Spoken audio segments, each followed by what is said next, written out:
Hello students, in our last lecture we have studied about the formation of osazone from glucose and fructose, and we observed that the same osazone was obtained by the reaction of glucose and fructose with excess of phenylhydrazine.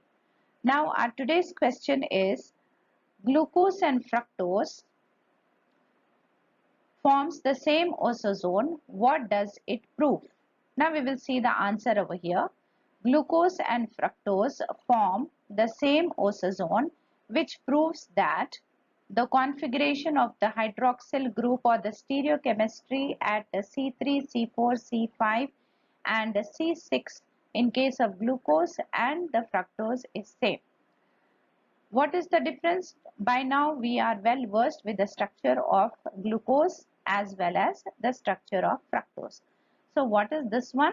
This one is the first carbon atom. The functional group is present in case of glucose, and the second carbon atom, the functional group is present in the case of fructose. So they differ only at the first two carbon atoms, and these first two carbon atoms, during the formation of the osazone derivative, the configuration at first two carbon atoms is completely lost. Only these two carbon atoms are involved in the formation of osazone.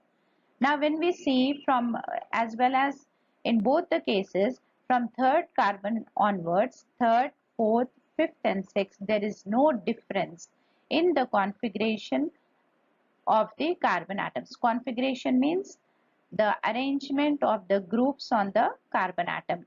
So in this case, the carbon atom, hydrogen is on the right side.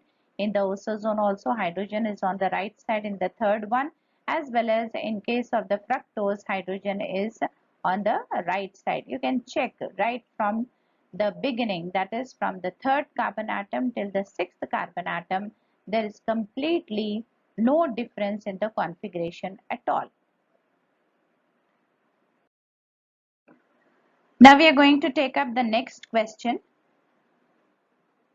that is, why more than 3 molecules of phenylhydrazine do not react with glucose and fructose.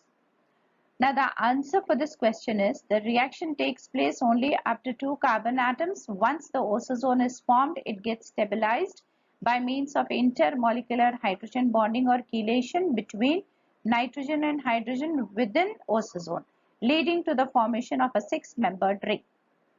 What is over here? Here we have written the open chain structure of osazone in a straight Fischer's formula type, and here after the second carbon atom, the phenylhydrazine molecules are not consumed. Why? We have to see that. Why means, what is the reason? The reason is intramolecular hydrogen bonding. Now hydrogen bonding is of two types. One is intramolecular hydrogen bonding, and which is also called as chelation, and the other type is intermolecular hydrogen bonding. Intermolecular hydrogen bonding means between two molecules. Those molecules may be same or different, but between two molecules.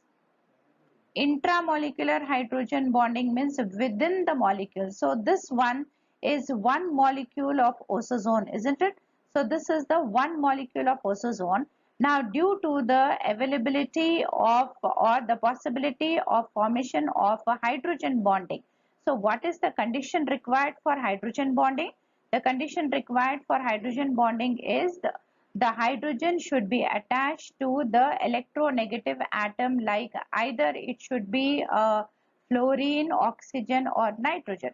So here the hydrogen is attached over here to nitrogen, isn't it? So nitrogen is also a highly one of the electronegative elements. So the main requirement for the hydrogen bonding, whether it is intermolecular hydrogen bonding or it is intramolecular hydrogen bonding, the main requirement is the hydrogen should be attached either to the fluorine atom or to the oxygen atom or to the nitrogen atom. So that possibility is there in case of the osazone.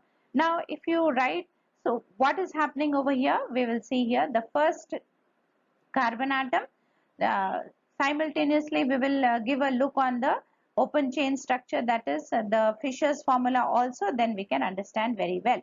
Now in the Fisher's formula, on the first carbon atom, there is a double bond NH, PH. PH is nothing but C6H5. Instead of writing C6H5, we can just write PH also, that is the phenyl group. So here what is happening? See here at the first carbon atom, double bond NH, PH. Here also the first carbon atom, double bond NH, here NH and PH is there. Now the first carbon atom is further attached to the second carbon atom. Here let us come back. The first carbon atom is further attached to the second carbon atom. Okay. Now the second carbon atom, what is it over here? The double bond NH, PH. So second carbon atom, double bond N, okay, this NH and this is PH. Now the hydrogen atom of one of the nitrogen atoms can form the intramolecular or the hydrogen bond with the other nitrogen atom. So over here the hydrogen is attached, that is a solid bond we are showing over here, solid line. So this is the hydrogen attached to one of the nitrogens, and then this dotted line is the intramolecular hydrogen bonding with the other nitrogen, So this is nothing but the chelation. As a result, a 6-membered ring is obtained. So 6-membered rings are highly stable. So here we have shown how a 6-membered ring is obtained between the two carbon atoms groups. That is, this is nothing but the oxazone. So once oxazone, the moment oxazone is obtained, what is happening? It is stabilizing itself. How it is stabilizing? By intramolecular hydrogen bonding. What is happening after the intramolecular hydrogen bonding? A 6-membered ring is formed. So 6-membered rings are very, very stable. Then the rest of the structure, let us see here. Second carbon atom and first carbon atom forming the involved in the formation of the 6-membered ring. Now this is the third carbon atom, CHOH, fourth also CHOH, fifth also CHOH, and sixth carbon atom also, that is CH2OH. So if you write the oxazone in this is the stabilized form, or which is highlighting the formation of the intramolecular hydrogen bonding.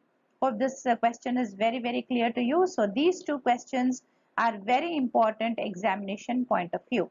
That is, why more than 3 molecules of phenylhydrazine do not react with the glucose and fructose, and why the same oxazone, the glucose and fructose is giving, and by the formation of the same oxazone, what does it prove?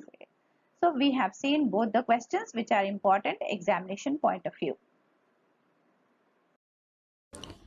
Now you go practice today's lesson. But before you leave, don't forget to subscribe my channel and hit that bell icon so that you get the notification every time I upload a new lecture. See you again in the next video.